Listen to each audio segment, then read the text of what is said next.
Today we're going to extend our work with nets to solve for the surface area of three-dimensional figures. Take a moment to read our objectives today. Yesterday we determined that my cabinet is a rectangular prism. We used this information to create a net and label the dimensions of the net. We then used the actual dimensions of the cabinet to label our net with numbers instead of variables. We found that the height was 2 feet, the length was 3 feet, and the width was 1 foot. Today our objective is to find the total surface area of the cabinet. Surface area is the area of all faces, including the base, of a three-dimensional figure.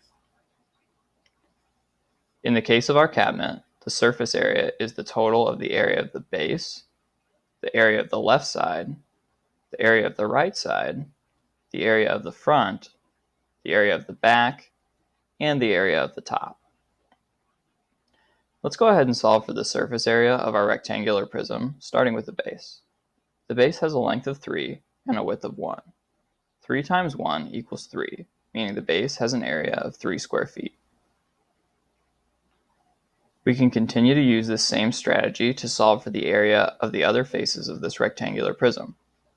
Pause the video while you calculate the entire surface area of the prism by adding up the areas of each of the 6 faces. Resume the video once you've calculated the total surface area.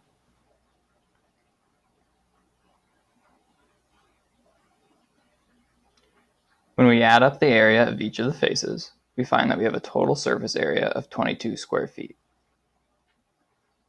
In today's lesson, you're going to see examples of nets laid out on grid paper.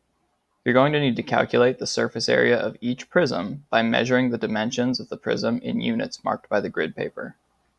In this example, we're working with a rectangular pyramid. We know that because the sides are triangles and the base is a rectangle. To calculate the surface area, we're going to need to find the area of each of the triangular sides as well as the area of the rectangular base. Quickly review our area formulas for each shape. Let's focus on the triangles first. We can see that the height of each triangular side is 4 units.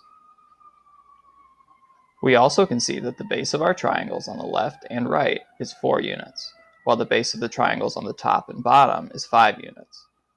The bases of our triangles also gives us the measurement of the rectangular base. Let's substitute the dimensions of our shapes into our area formulas. We can start with the triangles on the left and right. These have a base of 4 and a height of 4. When we fully solve this problem, we find that each of the side triangles has an area of 8 square units. Continue to find the area of the top and bottom triangles, as well as the rectangular base.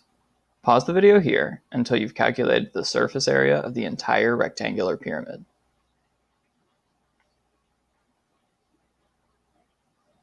The area of the top and bottom triangles is 10 square units, while the area of the rectangular base is 20 square units.